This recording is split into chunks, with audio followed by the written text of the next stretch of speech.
a wine that is bottled for me and my friends specially. And I'll tell you the story because that is the fun one. When I taste wine, oh, this is so nice. We're gonna drink together one of the most special bottles in my life, Fixan. I will tell you all about it, but let's first open it and taste it together. I, of course, have my trusted opener. And when you are dealing with the wax cork, you can just push through it.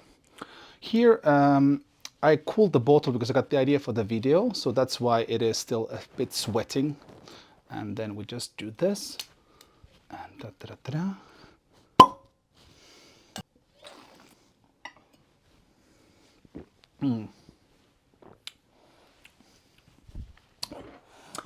It's such a nice wine. I'll let it open up a bit.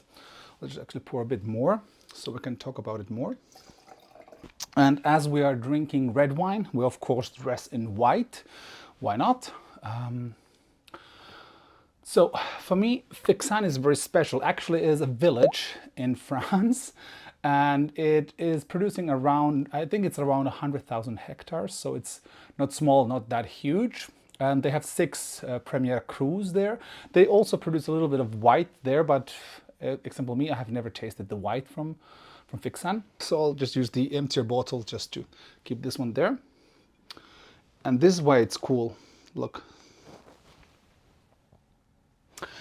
It is a wine that is bottled for me and my friends specially. And I'll tell you the story because that is the fun one. So this is actually all from Belgrade. I was there. I still live partly there. So and I like Ponel's wine. My friend imports Drouan and Ponel and some other ones like de Montil to Belgrade, to Serbia. Let's have a little zip. And at one point, he's based in Beaune, so Savigny-le-Beaune from him is beautiful. His wines are not expensive. If you compare to Burgundy, he wants to make wine that is affordable for the wine lovers and drinkers. That's why this bottle is absolutely a perfect thing, because it's a joint thing with a wine drinker and a winemaker, and both of us are wine lovers, so it is an absolute masterpiece. And we started like 2 years ago. I started drinking Fixan very heavily because I first had it. Everything else was sold out and restocking was away. And I was like, okay, let's just try this Fixan since the only one left, and I wanted some Burgundy red.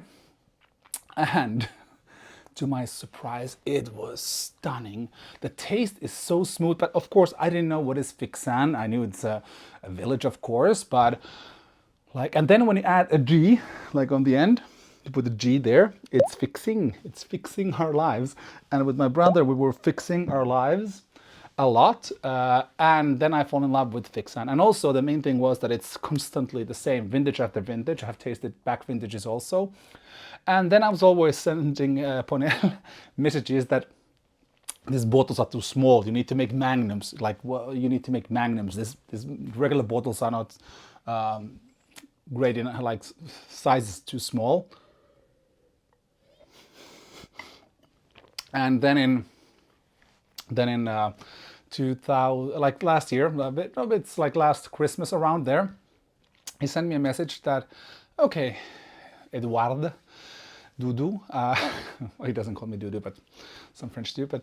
I will bottle you Magnums. How many you want? I'm like, oh, well, let me ask some of my friends who would want to be. And then my question was like, can I have the back label? I said, yeah, sure, because he puts all the information on the front. You don't need the back label in a sense. I like that also. And I was like, yeah, okay.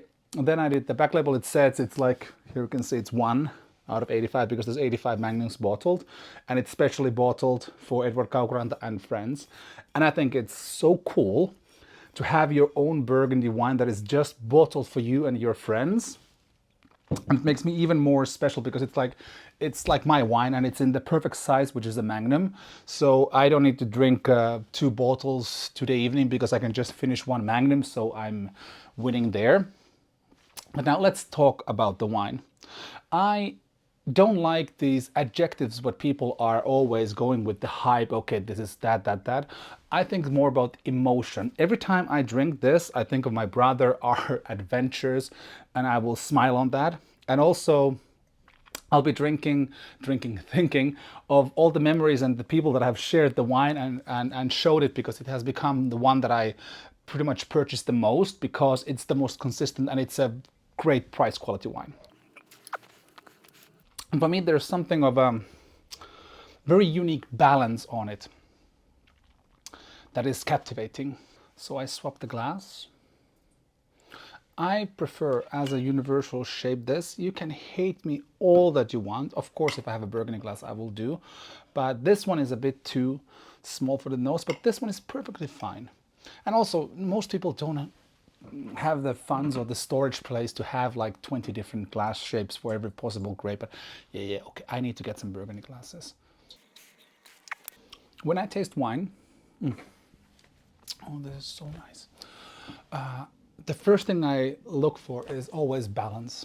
And of course, at the same time, it's kind of finding the faults, if there are any. Can I actually drink it, or do I need to find another bottle? And I don't mean faults like cork or something like that, but on the wine, if it's something new, and if it's the same wine I've drank several times, then I would want to know if it is the same as I'm used to. But this one is like, I would say it's not your classical Burgundy, but in a sense, yes. But I think you can call it a classical Fixant, because I like to drink wine when it's young. Like the first, for me, is the best part of it. Of course, when it's around 20 years, but not all wines are meant to age for that. This is like a couple of years and it will have its peak and then it's gone. But it's for wine drinkers wine. You drink it, you enjoy it. I'll actually move this bottle here also, so we have the perfect label there.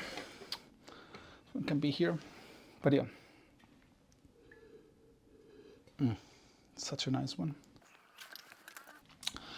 I have a hint of noses of some cherries, but I don't like to talk about these adjectives. I like to talk about how it makes me feel.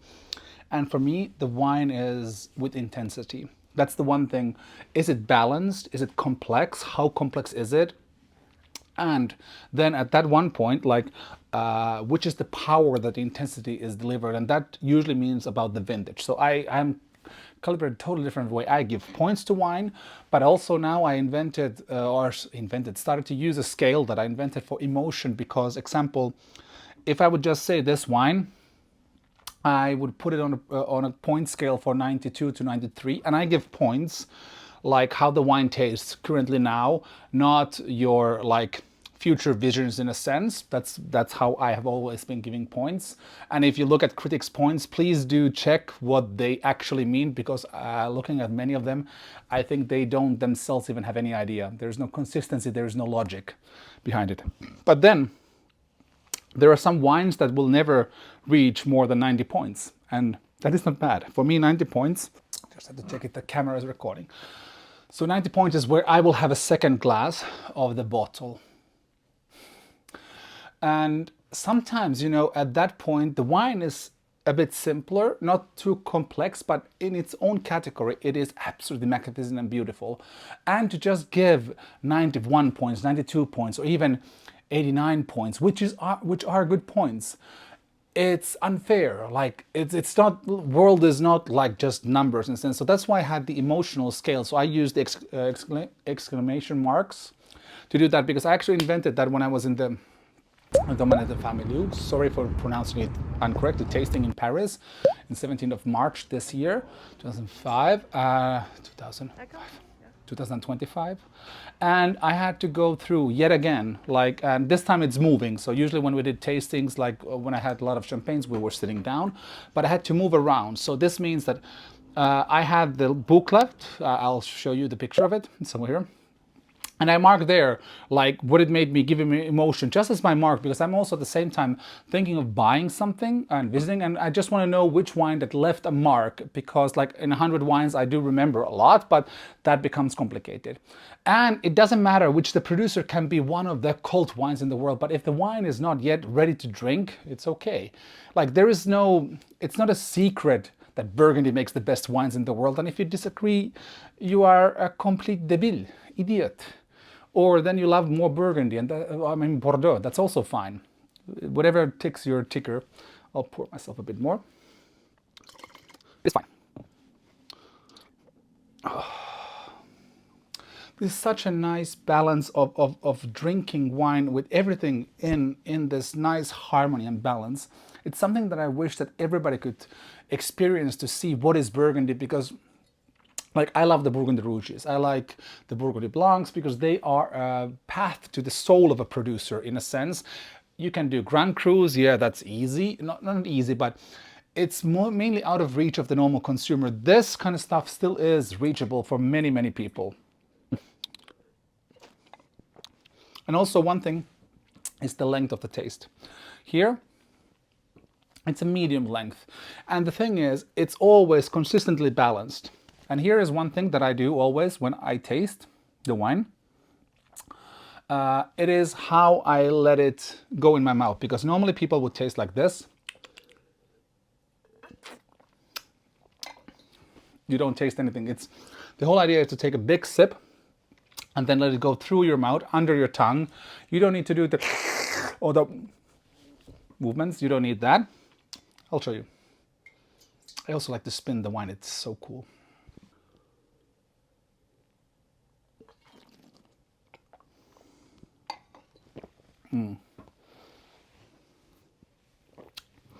It goes through everywhere.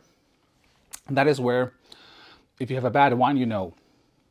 So I do that normally mindfully, but then when I want to experience the wine in whole, I let it go everywhere. And then I enjoy it. Like this one, like if there would be anything bad, all the different parts of your tongue everywhere taste differently, your gums, everything. And this one is just a nice way to start, because I want to do more of this type of videos where we drink together. Maybe at one point I'll have some friend who will be drinking with me, so just to have some more interaction, because like drinking alone is sad, but I'm fixing in my life, so it's okay. Drinking fixan is the right way to pronounce it, but fixing is the way. And also I have a couple of more bottles left, so if somebody wants to experience this wine, you can. And this is also where I'm going next with my I would say how endeavors. Like I have the books, this one, which is super cool. If you haven't seen, I wrote a book on Dom Pérignon. It has all the vintages, ranked, the bottle pictures, everything. It is super cool. And I'm going to be writing more. And yeah, I'm going to be writing more. But then also at the same time, I have the masterclass where I will teach you the facts. I have some super cool stuff coming there. But at one point also, I think it's the next level of wine influencers, sommeliers. There's Aldous Slom. Sorry, I don't know how to pronounce the last name. Is one of the world's best sommeliers. He was, I think, 2004. He was the world's best sommelier. I might, or 2006, I'm not sure of the exact vintage. I just listened to one of his books, and there he's making a wine. He's from Austria, so he's making with one Austrian winemaker, and I think that's cool. And to enter that place where you make a wine here, it was also always my dream to make a wine, a hidden secret dream that I never thought would be possible. But also, I am not a winemaker. So to me, to start, I should just be standing there. I think this kind of collaboration is better, like what we did here. Here is the winemaker, the wine house, and then here is the wine drinker and the friends. So I think this is more of something what I would want to do, and then to give people access to good wine. So, and by the way, how many people do you know who have their name on a wine bottle from Burgundy? That's kind of cool. This actual bottle was the first one when they were like released. It was in last April, and I drank it. I just wanted to check how is the new vintage, how it is after the bottling, because people will be then receiving some of them, and how much more time would it need. But to my surprise, it was magnificent afterwards. And I did a little thing that you should not do, which is I drank it immediately after shipment. So DHL, it was overnight shipment. I drank it on the same day, and I felt great drinking it. Oh, it was magnificent.